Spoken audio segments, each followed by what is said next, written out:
First quarter. Those are the touchdowns that aren't just scored on Sundays or on Monday night. Those are the ones that are scored during the week because they had that preparation and a great route run. Oh, I love that observation because you don't just roll out on game day and say, okay, go run this route and let's get it done.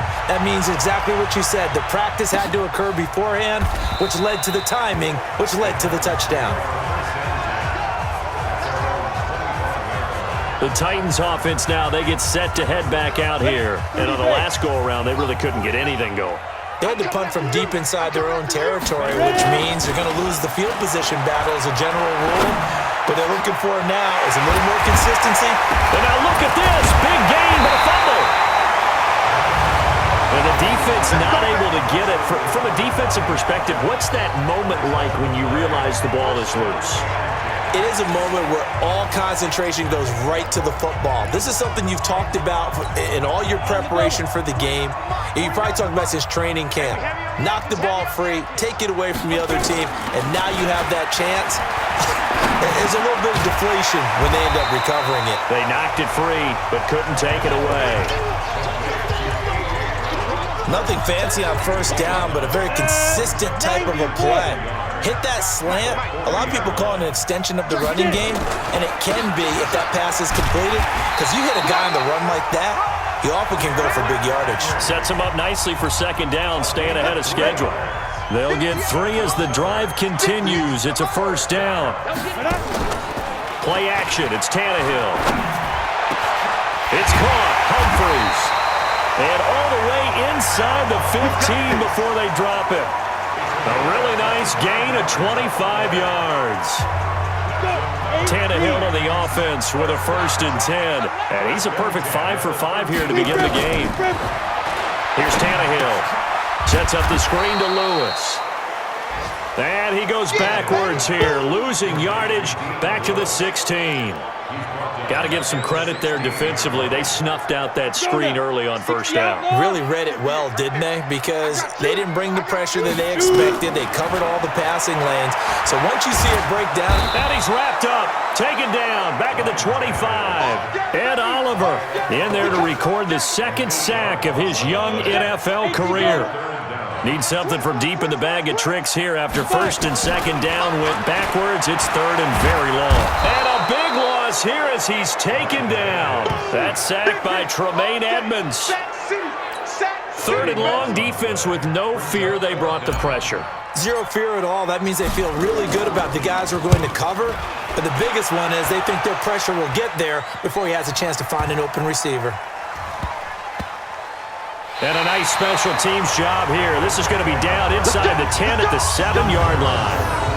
Well, someone's going to be happy with that effort. You know who else is going to be happy? His defense. Absolutely. He's created a very long field for that offense to try to traverse. And he got some help from Mr. Football there, checking up nicely. Good English on that punt. Now Allen. He rifles one that's intercepted. Picked off by the safety, Kenny Vaccaro. And he's going to score. It's a Titans touchdown. Well, partner, I do know this. If you're a defensive back, you have more chances to make a team now than ever because people are using 5 defensive backs, 6 defensive back packages. Not exclusively, but way more than before. That was a nickel package there, and what a pickoff. Why is that? Why are they using that more? Because more people are throwing the ball on earlier downs than ever.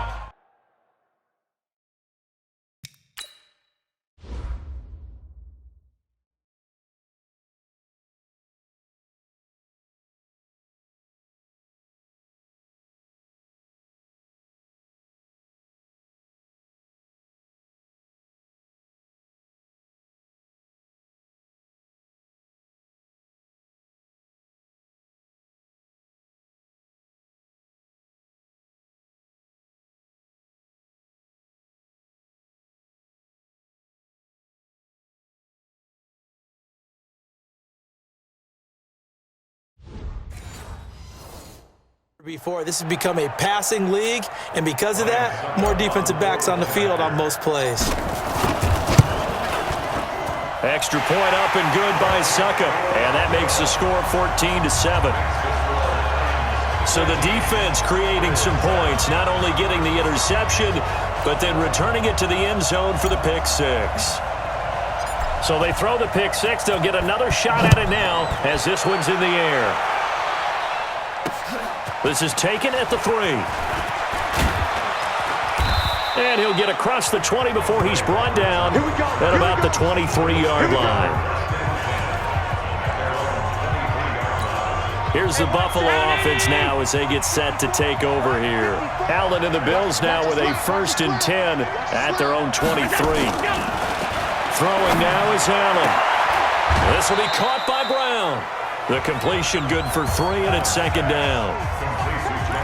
But that's what you're looking for when you want to throw the ball downfield. You want one of those guys who can play out on the perimeter, can play out wide, who can not only get open, but when they're covered, can uncover themselves downfield and create catches. No gain that time on the completion, and it'll be 3rd down. And it looks like we've got a dime set here defensively. 6 DBs in the game. From the gun, it's Allen. And that's complete to Croft. A pickup of 27, and they pick up the 1st down in the process. So the defense blitzed. A nice job picking that up, completing the pass. And how in sync was the quarterback in his center on that play? They saw the blitz, made the appropriate calls, got the line engaged because now they know there are going to be extra guys coming at the quarterback, so they got their assignments down pat and kept them away from him, and he's able to step up in the pocket and fire one now for a really good strike. Allen now already over 100 yards passing in this 1st quarter. It's 1st and 10. They try and run on 1st down, but to no avail. Tackled for a 2-yard loss in the backfield. Plays like we just saw there. That's why they're up right now. And the defense, they're doing their job. Yeah, it starts with the guys up front. So when you talk with GMs who are putting together a team, a lot of them say we're going to build from the inside out, because if you control the line of scrimmage, you control the rest of the ball game, and that's what we're seeing here. They're actually playing in the offense's backfield, not necessarily just playing at the line of scrimmage.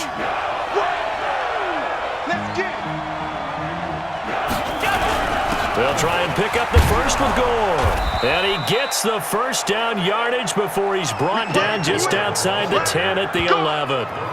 Move the chains, a gain of 7 on 3rd down.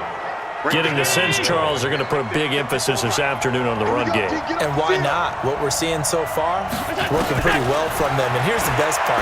We always talk about the best performers do their job when the lights come on. I think he likes natural light best. And now a throw on 1st down there, but it's incomplete. An incomplete pass on 1st down. That leads to a 2nd and 10. Allen now looks to throw. And that one got tipped. Kind of threw everything off. It brings up 3rd. He's 2nd in the NFL in interceptions, and you understand why. He plays a game of great intelligence, understands positioning, and has a great ability to break on the football when it's in the air. So fun to watch his closing speed, and another example of it on that play. They'll get 10 there, but it leaves them just short for 4th down. Receivers love having the reputation of being go-to guys on 3rd down, and he was fighting like he really wanted to have that reputation, didn't he? Now the holder's going to keep it. He's going to try to run for it. The fake field goal catches everyone by surprise as they are an extra point away now from tying this football game. And a special play there by the special teams. It's one thing to fake it. He ran it in for the score.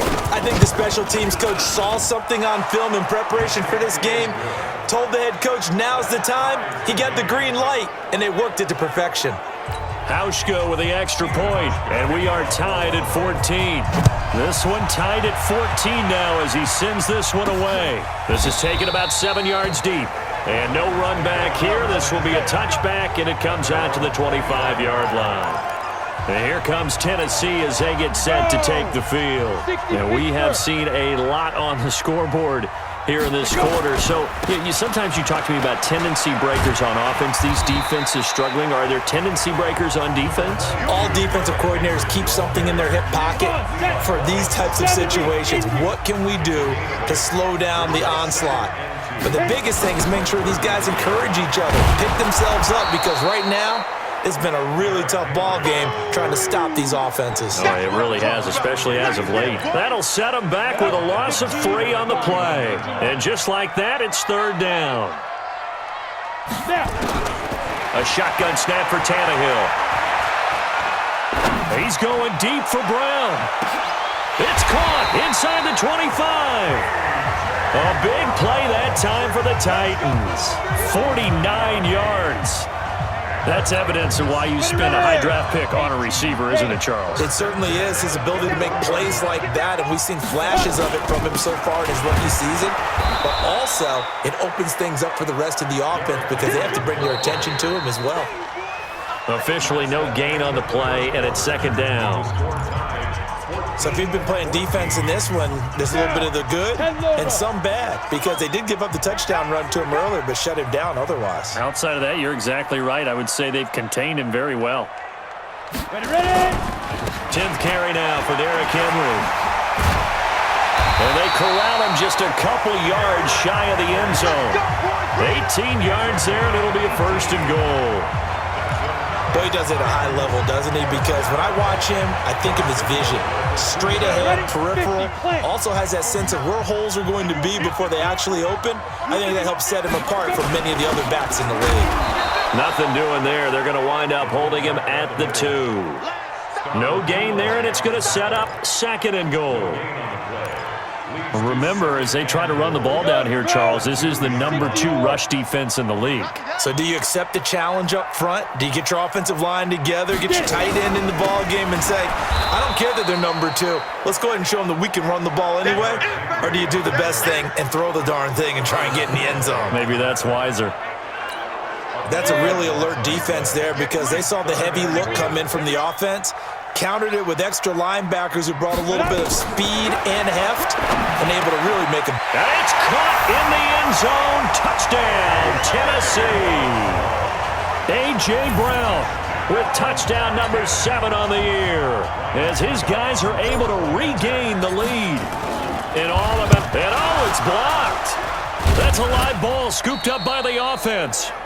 Now a stoppage here as we've got a Bill shaken up on the play. While the training staff works on him, we'll step aside and be right back. Following the botch PAT, they're set to kick this one away. And they will not get a chance to return this one as it's through the end zone for a touchback. The Bills come to the line to start their next drive, and they're hoping to redo their efforts in the last drive when they got into the end zone. And just think of what it's like now on the sideline, because when you score a touchdown, you have to go over and look at the tablet and see what you did on the last drive. When you score, and he is going to go down here, but we also have a penalty marker at the line of scrimmage. They may have jumped the gun. And that one was relatively easy to see. I noticed that from up here. Yeah, it doesn't take a whole lot, does it? Sometimes you get multiples. What I always love on these offsides is when each side points at the other. Hey, you did it. No, you did it. They deciphered that one correctly. Following the penalty, it's Gore. And he went nowhere. He'll lose yardage back to the 29. It's a loss of a yard there, and now second down. And the big fella stuffed that one up in a big way. I think doubling him has to be a priority because you can't move up to the next level if you don't take care of him first. Now on second down, this is Gore. And they take him down, losing yardage back at the 27. The tally there, -2 yards, brings up third down. I like the strategy. Extra tight ends, extra beef. They want to run the football, but that means they probably want to run it inside. If you get strung out on the perimeter, you're in peril. Yeah, we saw the result, negative yardage. He's going to float this one deep right side. And that'll wind up incomplete. Bold play call there. Now it's fourth down. Not only was the call spot on, how about the execution of that defense right there? The zone was absolutely locked up tight.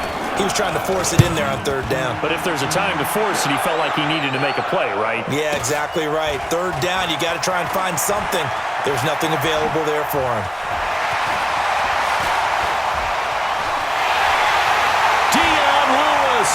Touchdown, Titans. What a run. 79 yards on the punt return. And the Titans get the quick strike touchdown. When you've got a guy that fast back there to receive punts, that's a nightmare for the guy game planning, the special teams coach, but it's also a nightmare for the punter. Sometimes they get so nervous that they miss hit the ball and kick it right to him.